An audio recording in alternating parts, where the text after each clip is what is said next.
Bueno, quiero compartir contigo algo relacionado a algo que compartí hace 2 semanas. No sé si alguien se acuerda. ¿Te acuerdas? ¿Quién se acuerda? Yo dije, voy a predicar esto, luego hago una pausa porque viene un pastor y luego sigo compartiendo de esto. ¿Alguien se acuerda? Nadie se acuerda del templo. Del templo, muy bien. De que David, te está congelando, ¿no? De que David, quítalo dentro si quieres. No se puede. De que David, ahí está, un poquito mejor. De que David quería construir. ¿Alguien se acuerda de eso? Dentro del centro, que Dios esté en el centro. Efectivamente. Hablamos de que David se dio cuenta de que todos tenían casa, pero nadie había construido casa al Señor. Dios no necesita casa, pero Él se agradó delante de David. Ahora, ¿Dios qué le dijo a David? Que no. ¿Por qué? Muy bien, Maricana, muy bien. Porque sus manos estaban manchadas de sangre. Y el templo era un lugar santo. Y no era bueno que fuera recordado por, mira, este lo construyó una persona que fue alguien que mató, no sé qué. Ahora hay mucha polémica, algunos, sobre todo los que ven las noticias. Ya la gran mayoría no ven las noticias, pero con el tema, por ejemplo, de Franco, ¿no? Franco hizo muchas cosas. ¿De quién es Franco? Algunos ni saben quién es. Si no sabéis, preguntarle a Juan, a Manolo. Franco hizo muchas cosas aquí en España, cosas malas, pero también hizo cosas buenas. Pero algunas, claro, aunque fueran buenas, ya están manchadas por esas cosas que quizás algunos piensan que fueron cosas malas. En fin, entonces, de alguna forma el templo tenía que ser ese lugar santo, ese lugar bien hecho, ese lugar dedicado al Señor para ofrecer sacrificios, para alabanza al Señor y todo lo demás. ¿De acuerdo? Entonces, dijimos que David no construyó el templo y hablamos de algunos puntos importantes, pero ¿quién construyó el templo? Salomón. Pues eso es lo que vamos a ver hoy. Así que acompáñame a Segunda de Crónicas, capítulo número 5. Segunda de Crónicas, capítulo número 5. Esta historia también está en el libro de Reyes, pero vamos a mirar Crónicas.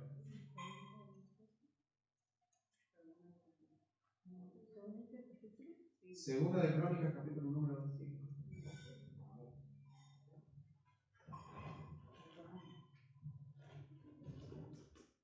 ¿Lo tenemos, Segunda de Crónicas? ¿Sí?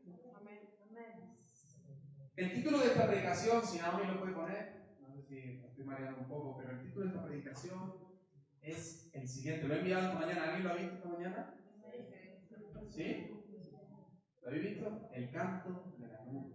Se llama un poco raro, ¿no? El canto de la nube. Segunda de Crónicas, capítulo número 5, versículo número 1, dice: acabada toda la obra que hizo Salomón para la casa de Jehová, metió Salomón las cosas que David su padre había dedicado, y dice, y puso la plata y el oro y todo el utensilio en los tesoros de la casa de Dios. Entonces Salomón reunió en Jerusalén a los ancianos de Israel y todos los principales de la tribu, los jefes de la familia de los hijos de Israel, para que trajesen el arca del pacto de Jehová de la ciudad de David, que es Sion. ¿Recuerdas esto, no? Lo más importante en el templo era que el arca que tipificaba, que representaba la presencia de Dios, estuviera en el templo. Esa era como la guinda, como la clave, ¿no? Dice que cuando David llega a ser rey, lo primero que le dice es: hay que traer el arca. El arca es lo que estaba en el tabernáculo, es lo que estaba en medio de la presencia del pueblo de Israel cuando el pueblo salió de Egipto. Es donde los levitas entraban, recordáis que hablamos todo esto. Y la presencia de Dios se manifestaba en ese lugar. Allí era donde hacían los sacrificios expiatorios por el pueblo, por los pecados. El arca era la clave. Ahora, el arca no era, eso era un cajón, ¿no? Que tenía dos serafines, no recuerdo mal, y tenía también las tablas de la ley, en fin, tenía una serie de características, pero lo más importante es que era lo que representaba la presencia de Dios. Y en este sentido, dice la palabra que entonces Salomón también quiere traer el arca. Dice el versículo 3, y se congregaron con el rey todos los varones de Israel para la fiesta solemne del mes séptimo. Vinieron pues todos los ancianos de Israel y los levitas tomaron el arca y llevaron el arca y el tabernáculo de reunión y todos los utensilios del santuario que estaba en el tabernáculo. Los sacerdotes y los levitas los llevaron. Y el rey Salomón y toda la congregación de Israel que se había reunido con él delante del arca, sacrificaron ovejas y bueyes que por ser tantos no se pudieron contar ni numerar. O sea, un momento muy especial. Y los sacerdotes metieron el arca del pacto de Jehová en su lugar, en el santuario de la casa, en el lugar santísimo, bajo las alas de los querubines. Ahí está, perdón, no he dicho serafines, eran querubines. Pues los querubines extendían las alas sobre el lugar del arca y los querubines cubrían por encima así el arca como sus barras.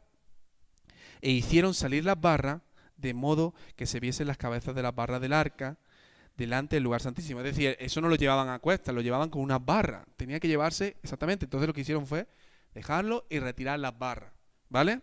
De modo que se viesen las cabezas de las barras del arca delante del lugar santísimo, mas no se veían desde fuera. Y allí están hasta hoy. En el arca no había más que en las 2 tablas que Moisés había puesto en Horeb, con las cuales Jehová había hecho pacto con los hijos de Israel cuando salieron de Egipto. Y cuando los sacerdotes salieron del santuario, mira esto ahora, ¿vale? Porque todos los sacerdotes que se hallaron habían sido santificados y no guardaban sus turnos, es decir, que no, porque ellos iban turnándose, primero te toca a ti, después a mí, no, en ese momento fue que todos los sacerdotes trabajaron y todos se tuvieron que santificar, había un rito de purificación. Dice la palabra que entonces, mira el versículo 12, los levitas cantores, todos los de Asaf, todos los de Emán y los de Jedutún, juntamente con sus hijos y sus hermanos, vestidos de lino fino, estaban con címbalo, salterio y arpa al oriente del altar, y con ellos 120 sacerdotes que tocaban trompeta. O sea, esta gente tocaba, no eran solamente que cantaban. Dice, cuando sonaban pues las trompetas y cantaban todo a una para alabar y dar gracias a Jehová, y a medida que alzaban la voz con trompeta y címbalo y otro instrumento de música y alababan a Jehová diciendo, porque Él es bueno, porque su misericordia es para siempre, dice ahora, entonces la casa se llenó de una nube, la casa de Jehová. Y mira el versículo 14. Y no podían los sacerdotes estar allí para ministrar, para servir, por causa de la nube, porque la gloria de Jehová había llenado la casa de Dios. Esta última parte me encanta, me parece una parte súper bonita. Dice que los sacerdotes no pudieron seguir ministrando, no pudieron seguir sirviendo, haciendo lo que estaban haciendo, dice, porque el lugar había sido lleno por la gloria del Señor. Salomón, hermano, obedece y construye con las indicaciones de su padre el templo. Y la guinda del pastel, como te he dicho antes, fue el arca. Y el versículo 2 dice que trae el arca desde la ciudad de David, que era Sión, hasta Jerusalén. Jerusalén es donde se construye el templo. Por eso también hablábamos, ¿no?, que a día de hoy, después el templo fue reconstruido varias veces, pero a día de hoy muchos judíos van a un muro, y ese muro que le llaman muro de las lamentaciones es un muro que tiene que ver con el templo. Ellos anhelan que el templo vuelva a ser construido. Para los judíos el templo era lo más importante porque, como te he dicho, era la casa de Dios. Quizá al principio la ignoraban, pero después la valoraban. Es verdad que muchos, como decíamos también la otra semana, empezaron a hacer negocios. ¿Y quién se enfadó? Jesús. Y dijo, mi casa será llamada casa de oración a las naciones. Pero ustedes la han convertido en cueva de ladrones.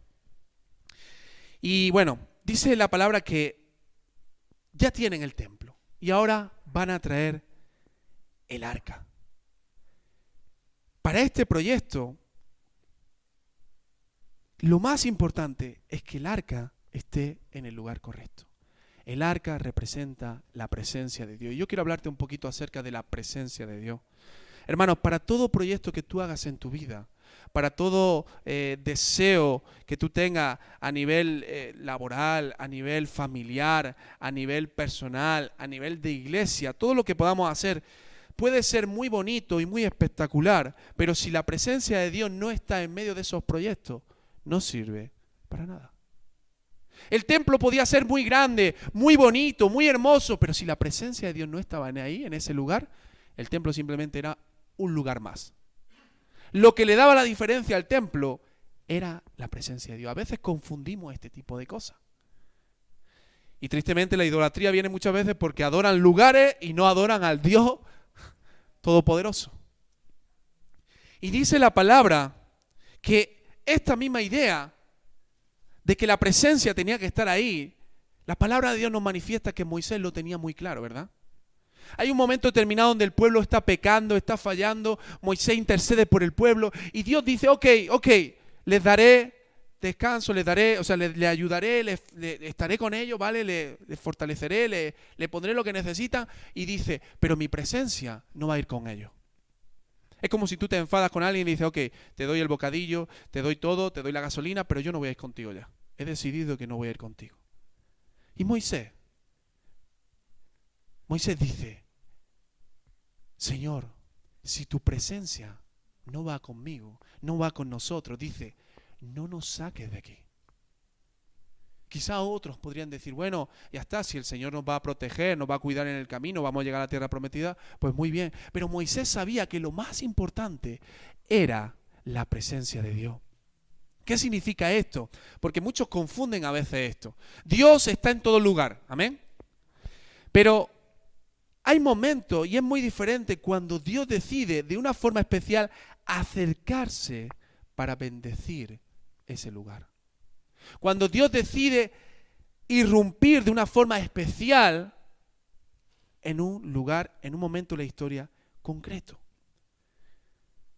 Es algo muy diferente. Es como cuando nosotros estamos en la congregación. Sí, nosotros sabemos que Dios está en el trabajo con nosotros, que Dios está en la casa, pero cuando se une, cuando nos unimos, dice la palabra que donde están 2 o 3 reunidos, que no tiene que ver ahí con la oración, sino que tiene que ver también con la resolución de conflictos, fíjate. Pero dice que cuando se reúnen en su nombre, ahí estoy yo. El Señor se presenta de una forma especial. El Señor visita a su pueblo de una forma especial. Y Salomón quiere traer el arca igual que hizo David, para tener comunión cercana con Dios. Y mira, presencia en el hebreo es panim, por si lo quieras apuntar, que significa rostro. Cuando la Biblia habla de estar en la presencia de Dios, es como si literalmente tú estuvieras cara a cara con Dios. Estar de una forma cercana para poder conocerle más, para poder escucharle, para poder tener esa intimidad con el Señor. Por eso nosotros hablamos muchas veces de buscar la presencia de Dios. No es que Dios se ha perdido, ¿Dónde está Dios? No, sino que uno dice, yo quiero encontrarme cara a cara con mi Creador. Yo quiero encontrarme a solas con Él.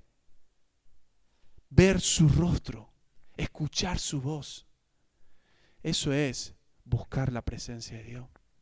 Lo que Salomón decía es, yo no quiero que Dios esté de lejos y de vez en cuando, no, yo quiero que Dios esté cerca de mi casa, cerca de mi vida, cerca de mi familia. Y tú y yo lo que tenemos que buscar y anhelar no es que Dios esté lejos, porque Dios no está lejos, pero nosotros muchas veces nos alejamos, sino que yo diga, Señor, yo quiero estar cerca de ti, yo quiero estar en comunión contigo, yo quiero conocerte más, yo quiero aprender de ti, cara a cara contigo.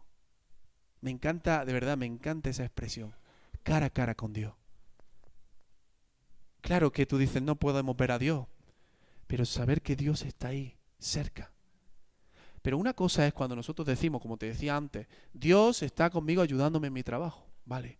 Pero otra cosa es cuando tú tienes una comunión diaria con el Señor, una comunión directa con el Señor. Es cuando tú estás y dices, Señor, necesito una palabra y el Señor te habla. Es cuando tú paras todo y dices, aquí lo más importante es cerrar la puerta y entrar en el aposento porque quiero estar cara a cara con mi Señor. ¿Entiendes la diferencia? No es lo mismo. A veces nos creemos que es lo mismo y no es lo mismo. Claro que Dios está en todo lugar, claro que Dios te conoce, claro que Dios... Pero otra cosa es cuando tú tienes relación, cuando hay una amistad con Dios. amistad con Dios. Y qué bonito es, qué bueno es que tú y yo podamos tener amistad con Dios. ¿Sabes por qué? Porque Dios no es un Dios que está ahí en el cielo mirando desde lejos. No, Dios quiere revelarse. Dios quiere hacerse conocible a través de su palabra, a través de la comunión de la oración. Él quiere mostrarse aún más a nuestras vidas. Él quiere que podamos estar cara a cara con Él. Tiene que ver con conocer. Y el salmista decía en el Salmo 27:4, dice, estar en la casa de Dios para conocer, dice otra versión, la hermosura de Jehová. La hermosura de Jehová. No es que físicamente diga, ay, qué guapo es Jesús o qué guapo es el Señor. No, no, no. Se refiere a contemplar, se refiere a esa intimidad que te hace disfrutar y dices, wow, qué hermoso es el Señor. Qué grande es el Señor. Qué bueno es el Señor. Yo no sé si tú has experimentado esto, pero si lo has experimentado, dale gloria al Señor. Y si no lo has experimentado, dile, Señor, yo quiero poder encontrarme cara a cara contigo. Cara a cara. Dios se hace conocible. Dios desea que podamos conocerle. Pero mira, hermano, algo que vemos en este texto es que la presencia de Dios no va a venir de cualquier manera. La presencia de Dios tiene requisito. Tiene requisito. La palabra de Dios dice un texto que puede parecer controversial.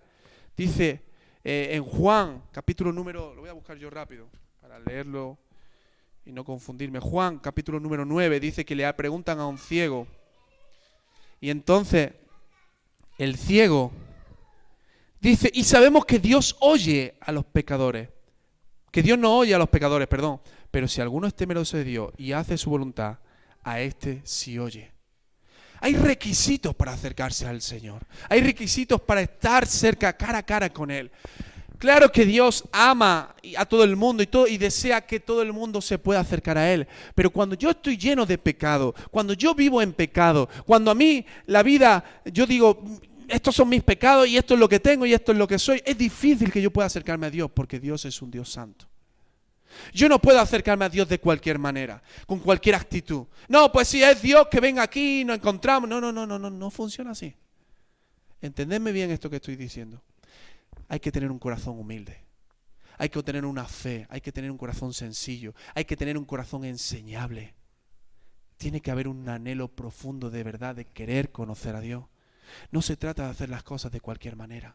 Mira, la Biblia dice que cuando Salomón lleva el arca, te he dicho antes que dice que los levitas se purificaron, ¿verdad?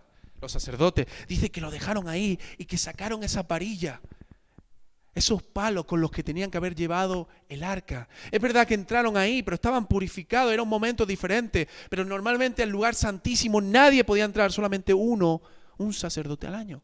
Pero ese momento era un momento para soltar el arca. Entonces Dios permitió eso. Pero ellos iban con cautela, con cuidado, no de cualquier manera, haciendo las cosas bien. Sin embargo, cuando David quiso llevar el arca a su tierra, a su casa, ¿sabe? En el camino dice que lo llevaba y que estaban contentos, pero en un momento determinado el arca que iba arrastrado en una carroza por animales se vuelca. Y entonces hay un hombre que tiene un buen corazón, ¿verdad? Una buena actitud, un buen deseo. Dice, oye, que se cae. Y entonces pone la mano. Un tal, ¿cómo se llama? ¿Alguien lo sabe? Usa. Dice que pone la mano y entonces en ese momento muere. Y David se queda bloqueado y dice, ¿qué ha pasado aquí? ¿Qué ha pasado? No, es que Dios había establecido cómo tenían que hacerse las cosas. Es que no puede ser de cualquier manera. No es a nuestra manera. Nosotros vivimos en una sociedad que pensamos que todo tiene que ser como a nosotros nos parece. Y no es así. Dios tiene sus maneras. Dios dice, las cosas se hacen en este orden. Por eso Dios también establece un juicio el día en que todo termine. Y nadie, dice la palabra, que nadie tendrá excusa. Porque Dios ya lo estableció. Porque ya Dios lo dijo. Por medio de su palabra, pero también nuestra conciencia. El bien, el mal. Hay una ley que nos juzga. Tenemos que acercarnos al Señor. El Señor desea, pero no a cualquier forma ni cualquier manera. Es como si tú estás, yo qué sé, con alguien importante y llega y le dices, ¿qué pasa, tío? Y le pegas así en el hombro. Imagínate que le haces eso al rey de España. Vamos, no te da tiempo ni a tocarlo, que ya se te han tirado 7 encima. Y te están golpeando. Porque no, muchas veces cuando alguien ve eso, que hay que no está bien hecha las cosas, uno se queda sorprendido y dice, pero este hombre, ¿por qué? ¿O esta confianza? ¿O esta forma de hablar? ¿Qué es?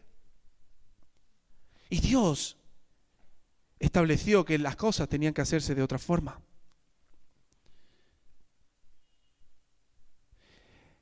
Es fácil desear la presencia de Dios, pero para encontrarme cara a cara con Dios, yo debo revisar mi corazón, yo debo anhelar conocerle, yo debo esforzarme por ir con la mejor actitud, por ir queriendo honrar su nombre. Dice Éxodo 33:2, dice, yo no subiré, el pueblo es de dura cerviz. Versículo 6. Dice, entonces el pueblo se despojó de su atavío desde el monte Horeb. Dios dice, yo no voy a subir. Y el pueblo, ¿sabe lo que hace? Dice que se despojó de todos sus atavíos. Si Dios, si tú quieres presentarte delante del Señor, una cosa que tenemos que hacer es despojarnos de aquellas cosas que son un impedimento, como el pecado. Dice la palabra de Dios que el pecado es como ese peso que nos asedia, como una carga, y nosotros tenemos que despojarnos. Es decir, arrepentirnos de nuestros pecados.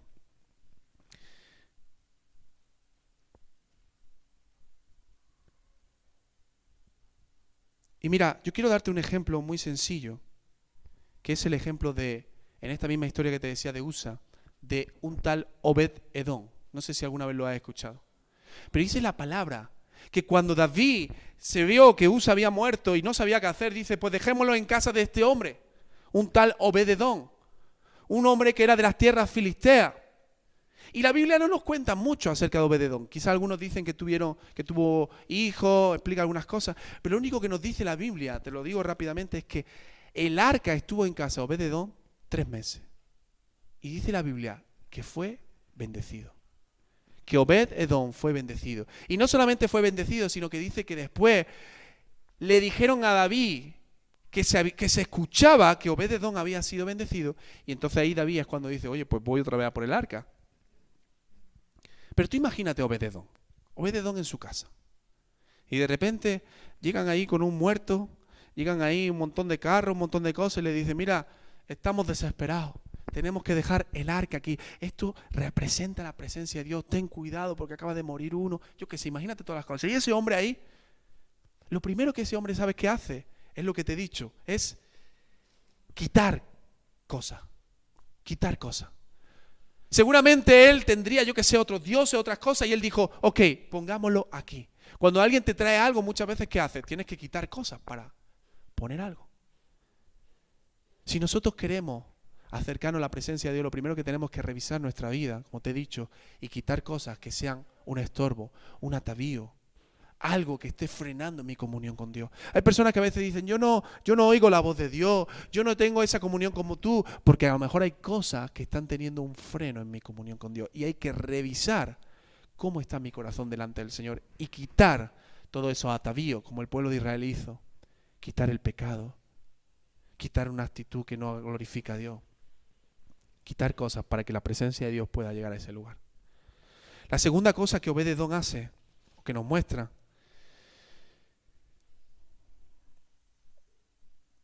es lo siguiente.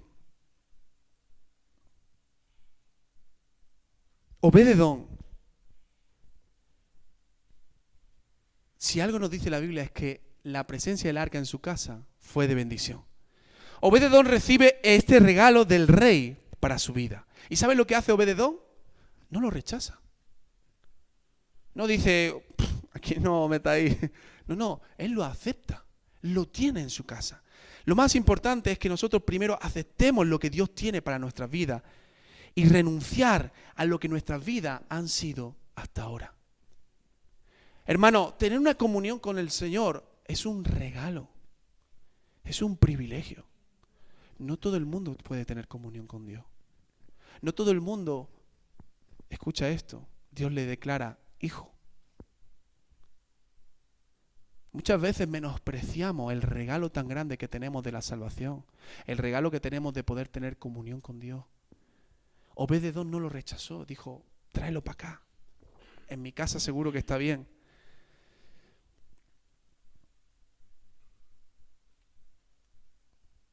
Otra cosa, como te he dicho, Obed-edom tuvo que preparar un espacio. Esto ya lo he comentado. Y mira, la tercera, Dios bendice la vida de Obed-edom. Y esto es algo que se escucha en Israel y genera, entre comillas, entiéndeme, envidia en la vida de David. Hermanos, cuando uno está habitando en la presencia de Dios, cuando uno tiene esa comunión directa con Dios, es algo palpable también. La gente se da cuenta.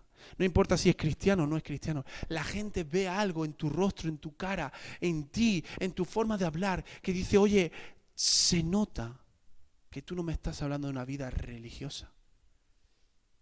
Cuando uno está en la presencia de Dios no sale igual. No puede salir igual. Por eso dice la Biblia, a mí me encanta que dice que cuando Moisés salía de estar hablando cara a cara con Dios, dice que su rostro, ¿qué? Resplandecía. De tal forma que tenía que cubrirse. Cuando tú y yo entramos a la presencia de Dios, cuando tú y yo pagamos el precio, quitamos otras cosas, entendemos el regalo de la comunión, de la bendición que es estar con Él, y entramos ahí, estamos en comunión con Él, algo ocurre en nosotros. Algo pasa. Algo cambia quizá en nuestro rostro, algo cambia quizá en nuestra mentalidad, algo cambia quizá en nuestro estado de ánimo, algo cambia, porque cuando una persona entra en la presencia de Dios no puede ser igual. Cuando tiene la actitud correcta, cuando tiene el anhelo, cuando ha dejado atrás el pecado. Cuando uno está en la presencia de Dios, no sale igual. Y la vida de Obed-edom fue una vida que la gente escuchaba, que Dios los había bendecido como familia. Me gusta cuando Elías llega y dice esta frase tan contundente, y yo creo que no es jactancia para nada, pero él dice cuando se presentaba delante del rey acá, dice, vive Jehová en cuya presencia estoy. Vive Jehová en cuya presencia estoy. Es decir, viva el Señor, que yo tengo esa comunión estrecha con Él. Cuando Samuel llega a la casa del padre de David, dice que ellos temían y decían, es pacífica tu venida. ¿Por qué? Porque sabían que los profetas tenían comunión con el Señor. Comunión directa. A veces es más fácil, ¿no?, que otro te diga a ti lo que Dios quiere decirte. Es más fácil que un pastor venga, pastor, dime tú lo que Dios quiere para mi vida. Pero lo hermoso, lo precioso es entender que Dios quiere también tener comunión conmigo. Y que la gente escuche lo que está ocurriendo en tu vida, lo que Dios está haciendo. Y que Dios está trayendo bendición sobre tu vida. Hermanos, bendición pueden ser muchas cosas. Bendición puede ser que Dios traiga paz en medio de los problemas. Bendición puede ser tener gozo en medio de la angustia. Bendición puede ser que la presencia de Dios cambie tu visión, te direccione hacia otro lugar. Bendición puede ser material también. Bendición puede ser muchas cosas. No nos limitemos solamente a quiero ciertas cosas, no. Señor, bendice mi hogar totalmente. Bendice mi vida totalmente, en cada área. Y Obed-edom, la otra cosita que quiero decirte de esto, es que lo tuvo en su casa 3 meses. Y cuando David va a recoger el arca, ¿cómo estaba el arca? Le dijo Obed-edom, mira, perdona, que es que los niños han estado jugando ahí, lo han roto esta pieza, si tú puedes pegarla, hay un pegamento bueno, superglue, tú lo pegas así. No, dice la Biblia que dice la Biblia, se entiende que cuando David llega a casa de Obed-edom, aquello está impoluto. Está perfecto. 3 meses lo tuvo, 3 meses estuvo bien. No tuvo que arreglarle nada. ¿Sabes qué quiero decirte con esto? Obed-edom cuidó la presencia de Dios en su casa. Veló porque estuviera todo bien. Valoró el regalo, no lo despreció, no lo tiró, lo ubicó y lo cuidó. Ahora te hago una pregunta. ¿Tú cuidas la presencia de Dios en tu vida? qué rápido decimos que sí. Pero cuando abrazamos el pecado, estamos descuidando la presencia de Dios. Cuando nos dejamos llevar por nuestro orgullo, cuando nos dejamos llevar por nuestros impulsos, por nuestros deseos, estamos descuidando la presencia de Dios. Y esto es algo que tú y yo tenemos que revisarnos, porque al final quien conoce lo que hay en el corazón eres tú y soy yo. Cada uno del suyo, ¿no? Pero algo que tenemos que hacer es cuidar la presencia del Señor. No es que hay personas que piensan que a veces uno peca y ya el Señor se va, luego vuelve, el Señor no está de mudanza todo el día. Pero es muy diferente cuando llega un momento en que Dios dice, ok, pues aquí no, ¿mandas tú o mando yo? Y uno tiene que darle lugar al Señor. Por eso Pablo decía, sé lleno del Espíritu Santo. Deja que el Espíritu Santo tome el control cada día de tu vida. Porque aquí hay una lucha interna donde mi yo también quiere gobernar. Pero yo tengo que decirle, bájate, porque es necesario que Él crezca y que yo mengüe.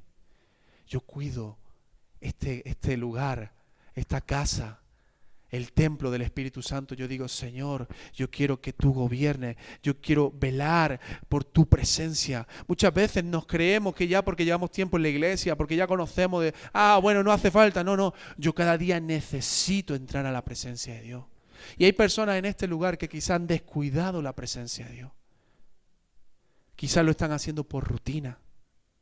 Hay que hacerlo, me toca hacerlo.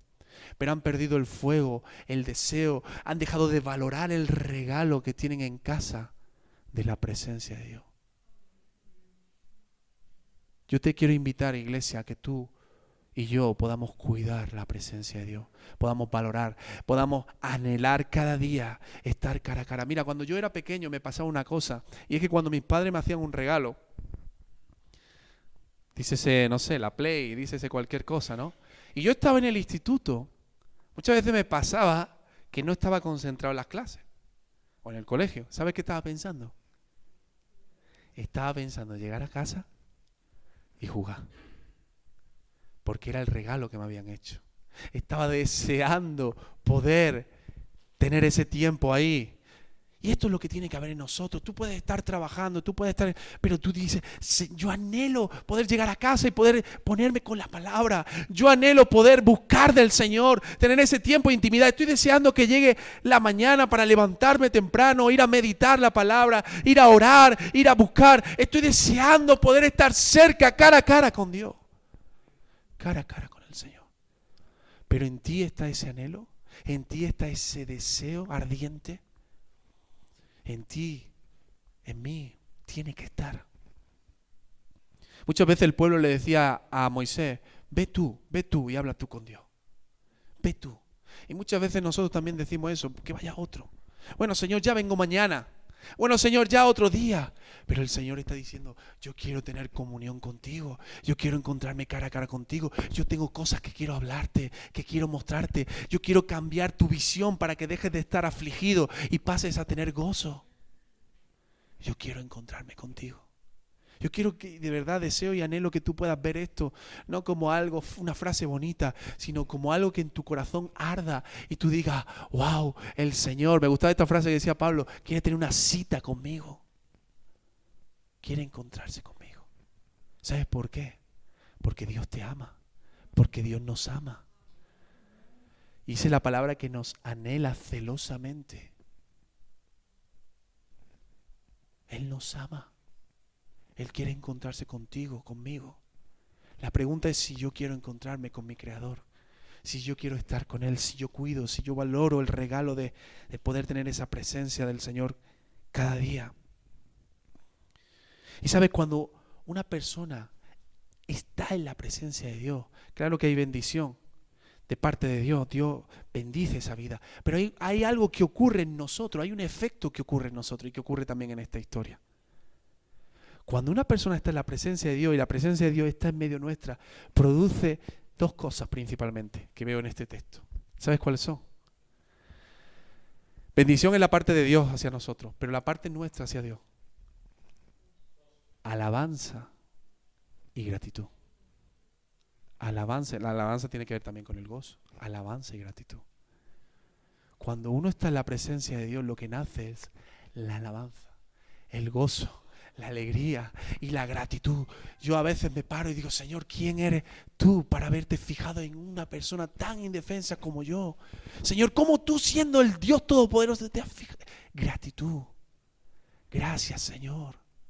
Gracias por lo que tú estás haciendo en mi vida.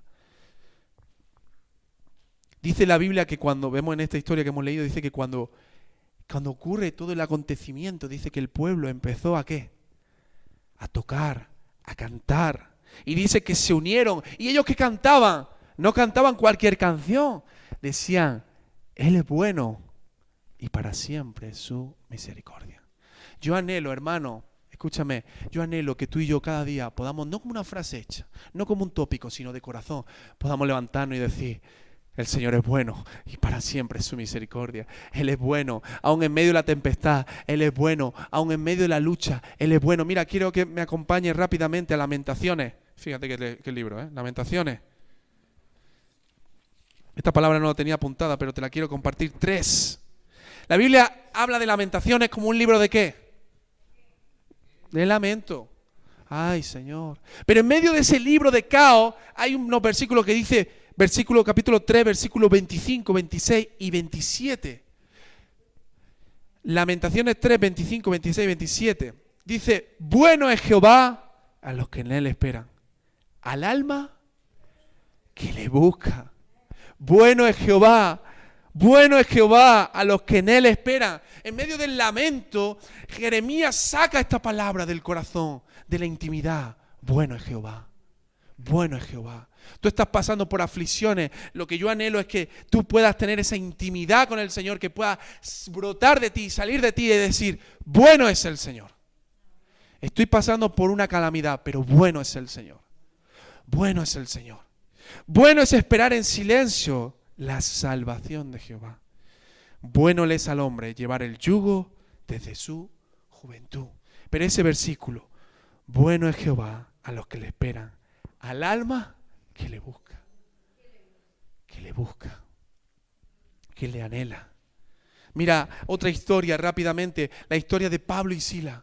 Dice la Biblia en Hechos que Pablo y Silas fueron azotados, fueron golpeados y fueron encarcelados en la mazmorra más profunda.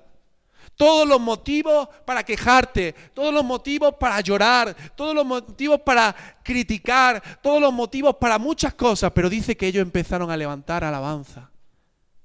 ¿Sabes por qué? Porque había una comunión con Dios. Había una comunión con su Padre y dice que ellos empezaron a levantar alabanza. Y cuando levantaron alabanza, algo empezó a ocurrir en aquel lugar. Hermano, cuando nosotros levantamos alabanza, algo empieza a ocurrir. Quizás no lo estamos viendo, pero los cimientos se mueven. Algo está ocurriendo. Por eso nosotros dedicamos un tiempo a alabar al Señor. Porque algo ocurre también. A lo mejor no lo vemos, pero algo espiritual ocurre en nuestro ser también. Por eso el salmista decía, alma mía, alaba a Jehová y no olvides ninguno de sus beneficios. El salmista pasa por miles de aflicciones, pero él constantemente alaba al Señor. Y dice que Pablo y Silas empiezan a cantar cánticos. Le dijo Pablo, Silas, no te desenfoques, vamos a cantar. Y Silas, es que a mí me da vergüenza. Yo va a escuchar ese, va a escuchar qué. No, dice que ellos empezaron a cantar, a alabar, a bendecir el nombre del Señor. Su boca empezó a declarar, como leíamos el Salmo, grandes cosas ha hecho el Señor con nosotros, grandes cosas hará el Señor con nosotros. Pero si estamos encarcelados, pero muchachos, ¿qué estáis cantando si estáis ahí en lo más profundo? Callarse ya. No, grandes cosas hará el Señor con nosotros. Estaremos alegres, aleluya. Grandes cosas hará el Señor. Grandes cosas hará el Señor. Una persona que está en la presencia del Señor es una persona que alaba al Señor, que agradece al Señor. De su boca sale palabras de alabanza. ¿Sí? ¿Lo hemos entendido? Y de gratitud. Ahora, pausa. Páralo. ¿Qué sale por tu boca? ¿Sale alabanza? No me contestes. Cierra tus ojos, mírate a ti. ¿Qué sale de tu boca? ¿Sale alabanza o sale queja? ¿O sale crítica? ¿O sale pesimismo? ¿Qué sale por tu boca? Esto no significa que no, que ignoramos los problemas. No, no, no. Pero ¿qué sale por nuestra boca? ¿Sabes? A veces me encuentro con creyentes. En esta iglesia no, porque esta iglesia es genial. Pero en otra iglesia, en otra. Ahí muy lejos. Que hay cristianos que siempre están quejándose. Que hay cristianos que siempre están pesimistas. ¿Qué tal, hermano? Ay, vamos, ¿qué es? A ver, no te estoy diciendo, repito, no es que ignores los problemas, ¿vale? Tú puedes decir, mira, pues no estoy pasando un buen momento, pero yo sé que el Señor está conmigo. Oye, gloria a Dios por eso. No vas a decir en victoria cuando estás llorando por la esquina. Mira, escuché una frase ayer que me gustó mucho y es que Dios sabe que pasas por situaciones. Si pierdes trabajo, va a estar triste, ¿vale? Si yo qué sé, si te deja la novia, pues te va a doler el corazón. Si pasas por un duelo, pues te va a doler. Pero Dios sabe que va a pasar por eso. Pero no permitas que eso sea lo que domine tu vida. No permita que eso domine tu vida. ¿Quién domina tu vida? El Espíritu Santo. El Señor. Él es dueño de mi vida. Y yo tengo que decir, Señor, tú estás conmigo. Padre, yo estoy aquí en la prisión con Sila, pero yo te alabo. Yo te bendigo, Señor, porque tú eres grande, porque tú eres bueno, porque tu presencia está con nosotros. Las circunstancias, hermanos, no hacía que cantasen. El corazón, la presencia de Dios es lo que hace que nosotros alabemos en medio de las dificultades. Cuando estés pasando por aflicción, por lucha, canta al Señor. Alábale. Dale gracias a Dios. Dale gracias a Dios. Señor, se me ha roto el coche, vale, pero gracias, Señor, porque tú me has protegido. Señor, no tengo ahora esto, pero gracias, Señor, porque tengo alimento. Gracias, Señor, porque tengo mi familia. Gracias, Señor, por lo bueno que tú eres. Y mira, hermano, esto es, y con esto voy a ir ya concluyendo, la consecuencia de un pueblo que alaba, ¿sabes cuál es? Más presencia de Dios. Cuando hay un pueblo que glorifica a Dios, cuando hay un pueblo que dice, Señor, yo te alabo, tu presencia es lo más importante, yo anhelo más de ti. Cuando hay un pueblo que tiene esa comunión, lo que ocurre es que hay más presencia de Dios. Es lo que ocurrió en el momento que Sila y Pablo estaban alabando a Dios. Es lo que ocurrió en ese momento cuando Salomón dice que había construido el templo. Dice el versículo 14, dice, y no podían los sacerdotes estar allí para ministrar por causa de la nube, porque la gloria de Jehová había llenado la casa de Dios. Cuando el pueblo empezó a alabar, dice que empezaron a sumarse gente, a cantar, a tocar, y dice que allí se generó un ambiente de gratitud, de alabanza a Dios, que dice que en ese momento ni los propios sacerdotes podían seguir haciendo la ceremonia, dice, porque la gloria de Dios llenó aquel lugar. ¿Sabes lo que es esto? La gloria de Dios no es una idea abstracta, es cuando Dios se presenta de una forma tan fuerte que nosotros no podemos contenernos, que no podemos parar, que no podemos hacer nada. Y el Señor empieza a manifestarse de una forma que tú y yo tenemos que pararnos.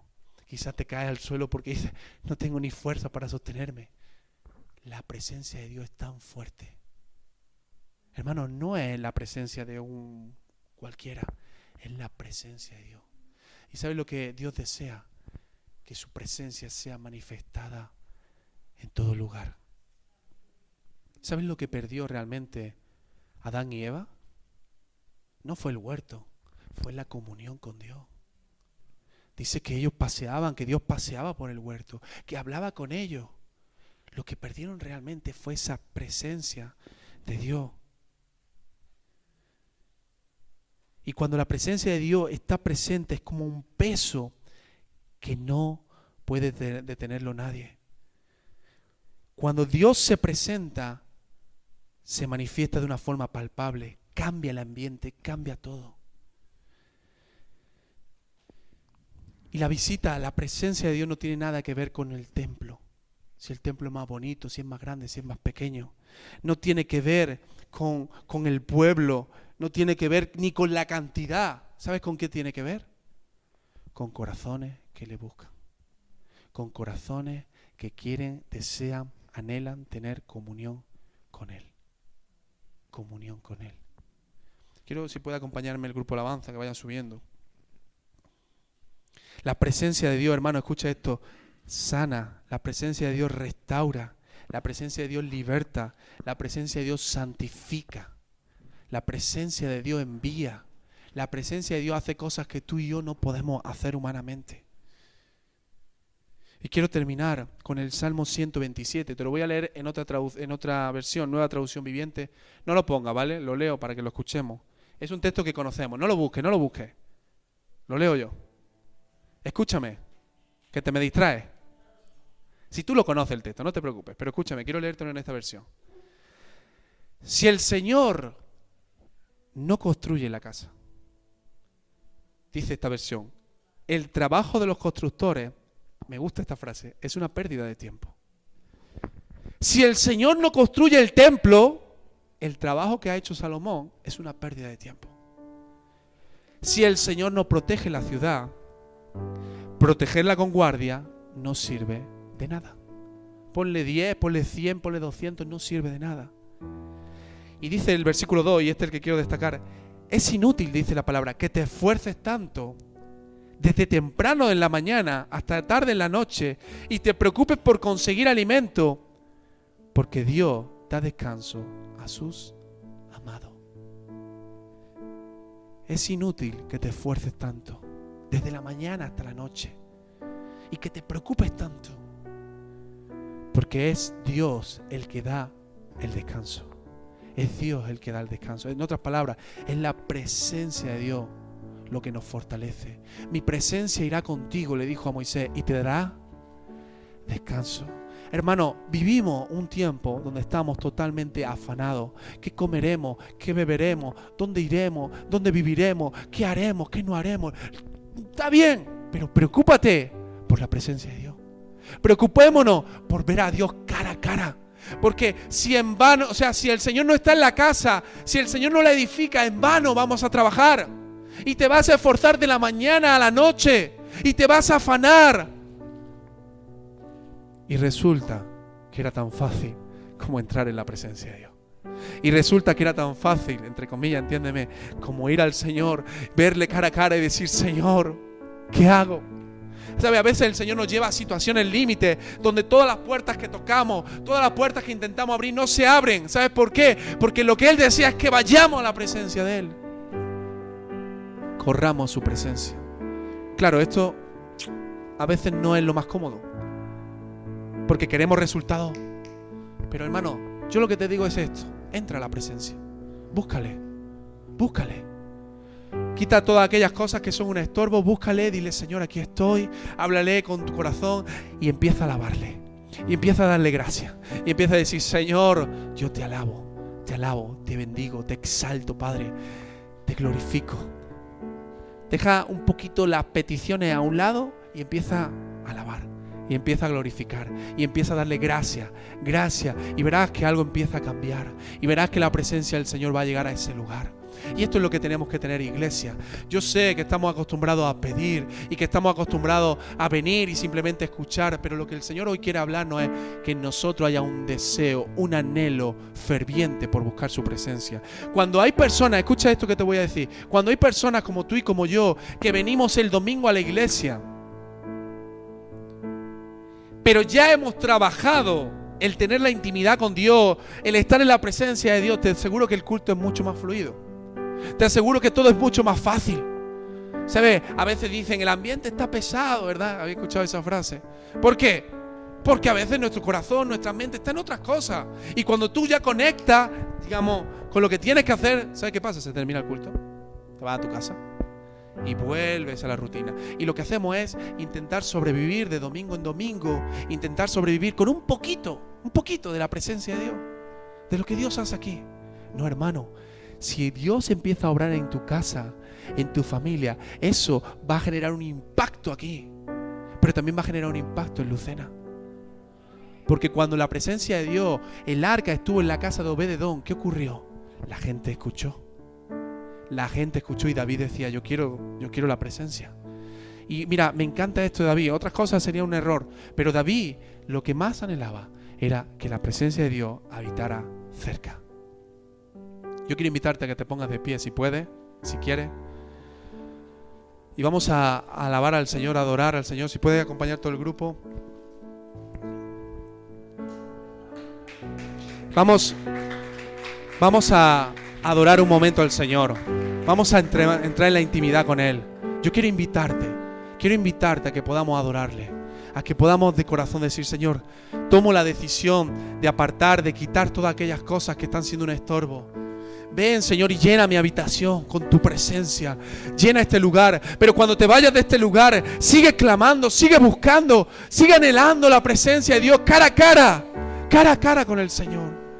Cara a cara con el Señor. Cara a cara con el Señor. Cara a cara.